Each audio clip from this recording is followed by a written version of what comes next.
Straight from Panama, Fito Blanko. ¿Cómo estás, Fito? I'm feeling a lot better now that I'm doing this interview with you. Oh, gracias, gracias, gracias. Listen, Fito, you've got an incredible journey, man. You started off in the music scene, you produce, you write. Question is, can you dance? I can dance. I can dance. I can dance in the spotlight and behind closed doors. Ooh, I like that. I like that a lot. Let's talk about your journey, how you first initially started, Fito. You grew up in Mississauga. Let's talk about how you first initially started. When did you realize you wanted to do this? Well, I was discovered more or less in the bus terminal in Mississauga, right by Square One, the Mississauga bus terminal. And I think I was just rapping outside with a bunch of friends, and I'll never forget, I got stopped by a girl at the time. She was much older than me, too. She was like in her 20s.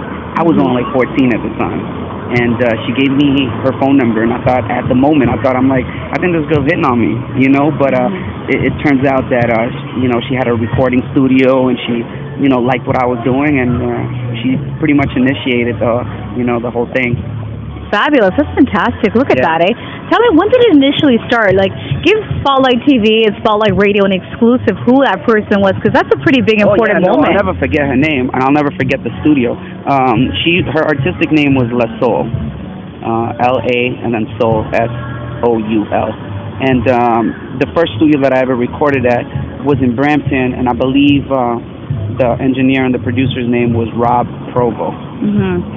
Robert Provo. I'll never forget it because it was like one of the most impressionable moments in my life. I think I was like maybe 15 at the time, and I've never been to a recording studio. Mind you, it wasn't like a crazy recording studio, but just the fact that you can record your voice and hear it was fantastic.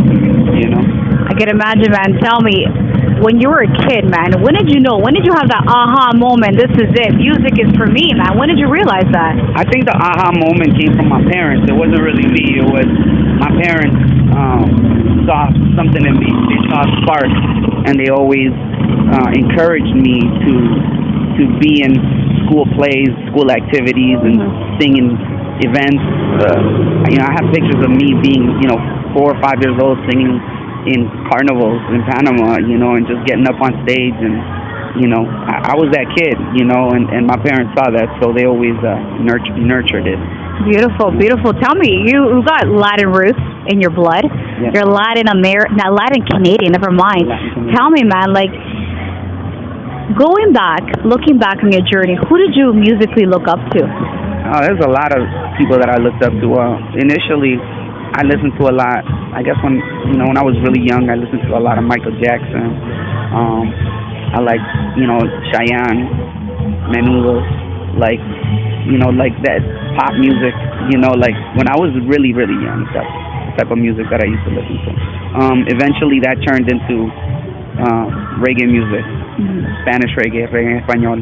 People like Renato, El General, Nando Boom, Messi Los Sensacionales. There's just so many, Jam and Suppose, Aldo Ranks, all the local Panamanian reggae artists of that, first generation. They were really, a big influence. And then also on the Caribbean side, I grew up listening to a lot of salsa. So I grew up, listening to the Hector Lavoes and the Ruben Blades and Fania All-Stars, Willie Colon, Cheo Feliciano. Recently, one of your tracks, Meneo, has been featured in the Fast and the Furious 7. How was that feeling when you first got that call? You're like, hey, I'm getting it. I'm doing it. How did you feel? I mean, it was great. I got the phone call a few months before the movie actually came out and before the CD that it was featured in was released, right? So, it gave me a little bit of time to prepare for everything that was coming after that. But it was incredible. I'm a big fan of the franchise. I'm a huge fan of the whole Fast and Furious, franchise. So, I never thought that I would, I'd have one song be a part of it ever. But, sometimes things just happen. For sure. Okay, let's talk also about right now, man. We're at Caledonia Park. You just were the headliner here. How does that make you feel being recognized from the Latin community and being on a pedestal right now for, the Pan Am Games, man? You're the ambassador. How does that make you feel as a Latino? Well, I'm just extremely blessed to be able to represent this wonderful community of ours. I'm from Toronto, and everywhere I go, I always talk about Toronto and, Mississauga and my upbringings out here in Canada. It really molded my character and who I am as a person. It helped me grow the thick skin that I have as an artist as well. And so this is a way for me to, give back to the community. So any opportunity that I get to be involved and, do something for the Latin American community here in Canada is definitely a blessing and something that I don't take for granted. Beautiful. Last question. I know you got to go, man. I want to ask you. Okay, here at Spotlight TV and Spotlight Radio, we like to ask. We're doing this new thing, asking our musicians. Yesterday, I just interviewed Sean Jones. Man, I've covered some pretty cool events, newsworthy events. I want to ask you personally, what's on your playlist for the top 3 songs?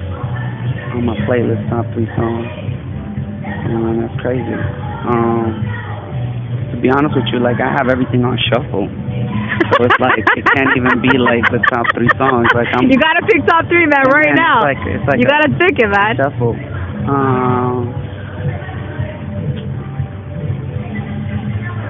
I was riding through the 6 with my woes. Second, another one. That's definitely up there. The other one is I like that Trap Queen song. Oh, that's a good one too. Okay, and third. How about third, man? Third. A third one. Me voy enamorando de Chino y Nacho. I like that song. I love that one too, man. It's romantic. That's a good one. Yeah. All right. I just like that song. It's all right. that positive energy. I love it. I love it, man. You definitely have a positive vibe to you. It's definitely a pleasure meeting you, eh? Thank you. Muchísimas gracias. Thank you very much. Thank you for your time. Thank you.